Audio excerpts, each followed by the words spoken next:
आपका स्वागत है मेरे YouTube channel Gautam English Empire में। आज मैं आपको पास्ट इंडेफिनिट टेंस के बारे में बताऊंगा। पिछले वीडियो में मैंने सिंपल पास्ट के चारों सेंटेंस के बारे में बताया था। तो आज हम डिटेल में स्टडी करेंगे कि पास्ट इंडेफिनिट टेंस क्या होता है, उसे कैसे पहचानेंगे, उसे कैसे ट्रांसलेट करेंगे। इस सारी चीज़ों को ध्यान रखते हुए मैं इस टेंस पे बनाऊँगा जो बहुत ही रुचिकर होगा, सिंपल होगा, वो लर्नर के लिए भी होगा और जो सीख चुका है उसके लिए भी उत्तम या बेस्ट रहेगा। तो बने रहिए शुरू से अंत तक हमारे वीडियो में, ठीक है।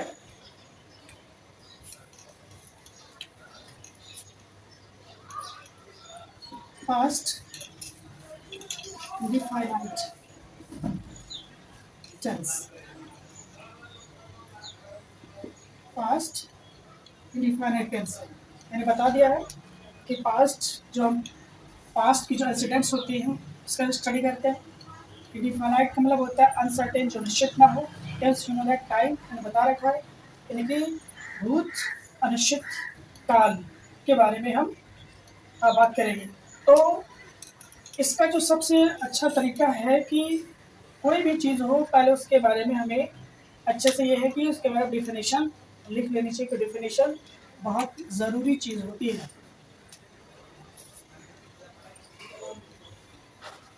In this tense, the actions or events that happen in the past time is called past indefinite tense। ये उसकी definition है इंग्लिश में कि in this tense the actions or events that happen in the past time is called past indefinite tense। यानी कि वे घटनाएं जो past में घटित होती है उसी को पास्ट इंडिफाइनाइट टेंस कहते हैं। अब हम बात आते हैं कि इसको कैसे हिंदी में पहचान करेंगे। तो पहचान मैं लिख देता हूँ कि पहचान कैसे करेंगे। पहचान को इंग्लिश में क्या बोलते हैं? रिकॉग्निशन, ठीक है। देखिए वाक्य अंत में क्या रहता है, ये हिंदी वालों की होती है, ठीक है। ट्रिक कि वाक्य के अंत में था, ती थी, ते थे, गया, गए, हुए आदि शब्द आते हैं,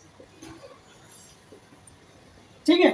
ये हिंदी में पहचान होता है कि आप हिंदी में नोटिस करना है कि ता थी आना चाहिए, ती थी आना चाहिए, ते थे, गया, गए, हुए आदि ये शब्द हिंदी के होते हैं जिसे हम पहचानते हैं कि ये पास्ट इंडेफिनिट टेंस है, ठीक है। तो ये आपको हर हाल में पॉइंट आउट करना है, ध्यान में रखना कि इसको हम कैसे पहचानेंगे हिंदी में। अब ये बात समझ में आ गई। और इंग्लिश में कैसे पहचानेंगे? इंग्लिश में क्योंकि आपको ता थी, ते थी, तू थे इत्यादि मिलने वाले नहीं है, तो इंग्लिश में क्या होती है कि हम क्या करते हैं, यूज ऑफ सेकेंड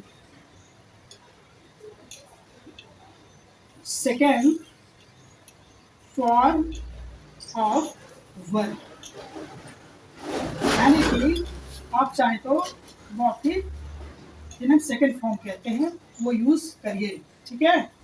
क्योंकि पास्ट इंडिफाइंड टेंस में आपको वर्ब की सेकेंड फॉर्म ही करनी होगी, बिना सेकेंड फॉर्म के आप पास्ट इंडिफाइंड टेंस नहीं कर सकते। तो ये इंग्लिश में इसकी पहचान है। मैं अभी साफ स्पष्ट बता दूंगा कि इसे आप कैसे करेंगे। जैसे अब आता है पहला जो आपका बनेगा वो होगा अफर्मेटिव का, अफर्मेटिव सेंटेंस का।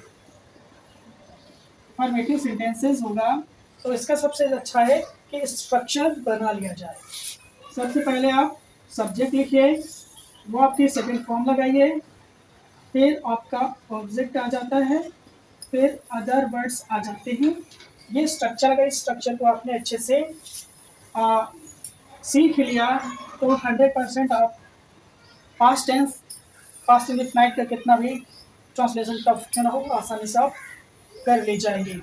तो अब हम बात करते हैं सेंटेंस की, कि कैसे अब हम हिंदी में पहले लिखेंगे, फिर हम इंग्लिश में बताएंगे। तो पहला है, ठीक है, पहला, अब यहाँ पे जैसे किसी समय, ये लीजिए, किसी समय चेरा पूंजी,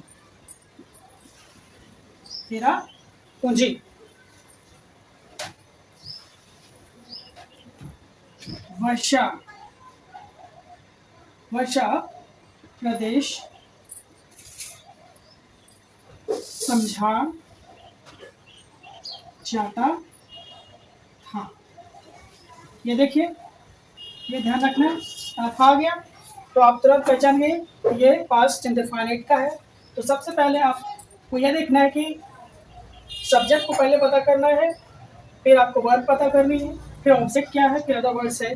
तो इसमें सबसे पहले ये आपका, अगर पूछा जाए किसी समय वर्षा कौन सा देश समझा जाता था, आंसर आएगा चेरापूंजी। तो चेरापूंजी की स्पेलिंग क्या है, चेरापूंजी। अब यह समझा जाता था मीन्स कंसिडर्ड, कंसिडर का second form considered, Cherrapunji considered वर्षा वाला प्रदेश मीन्स रेनी।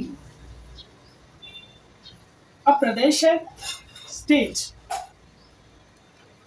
या फिर रीजन भी एक तरह से इसका होता है, ठीक, रीजन, प्रदेश, एरिया, रीजन होते हैं।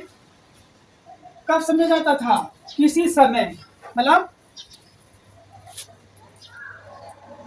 once upon a time. This is the easiest way to translate, but you have to remember the second form of the verb, then it is obviously the past indefinite tense. ये आपको समझना है, ठीक है।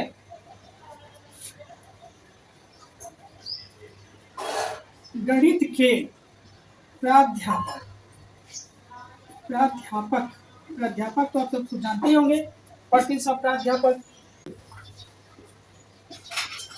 गणित पढ़ाते, पढ़ाते, ठीक है, कैसे आ गया आप तुरंत। तीसरा, मेरा भाई इलाहाबाद में तैयारी करता था, क्योंकि ताज खा गया। आप तुरंत समझ जाते हैं कि ये आपका पास्ट इंडेफिनिट टेंस है। तो कौन इलाहाबाद में तैयारी करता था, मेरा भाई मीन्स माय ब्रदर, क्या करता था, तैयारी करता था। प्रीपेयर्ड, ये वापिस कहाँ करता था, इन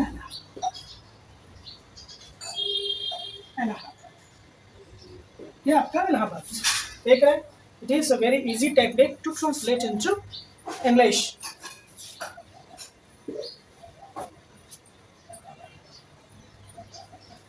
वह विद्यालय जाता था, था गया तो he went to school, verb की सेकेंड फॉर्म गो का वेंट, थर्ड फॉर्म गॉन होता है।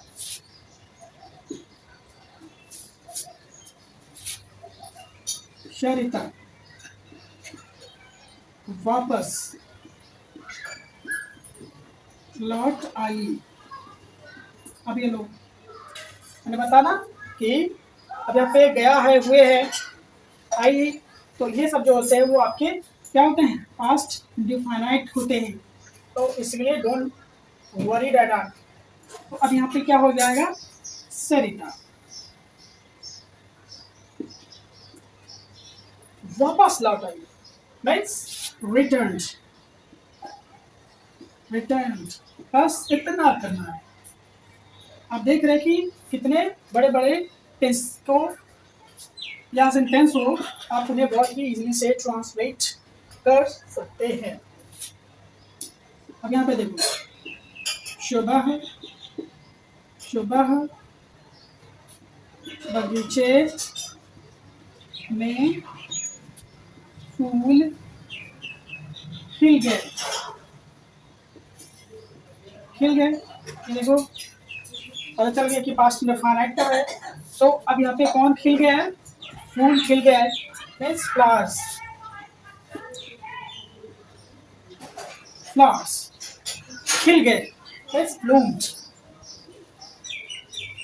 ब्लूम्ड ये खिलने के लिए होता है, bloomed, flowers bloomed in the garden, कब, in the morning, in the morning, ये होता है इजी वे। तो इस तरह से जितने भी आपके पास्ट इंडिफिनाइट टेंस के हैं, अगर स्ट्रक्चर को, सब्जेक्ट को, वर्ब को डील कर लेते हैं तो आप one language to another language में ट्रांसलेट कर ले जाते हैं, क्योंकि ट्रांसलेट करना एक आर्ट है, एक कला है, ये कला सीखने से आती है, आप प्रैक्टिस करेंगे। मैंने आपको इसमें 6-5 बताया है, जितने भी टाइम में आप क्या करें, घर पर एटलीस्ट 50 सेंटेंसेस एट एवरीडे बनाएं, और आप देखेंगे कि आपके अंदर बहुत ही इन्हांस हो रहा है, आप समझ पा रहे हैं। तो अगर आपको मेरा वीडियो पसंद आया तो लाइक करिए, कमेंट करिए, सब्सक्राइब करिए, ताकि मेरा मोटिवेशन बढ़े और मैं अच्छे से अच्छा और पढ़ाऊँ। मिलते हैं नेक्स्ट वीडियो में एक नए कंसेप्ट रूल के साथ।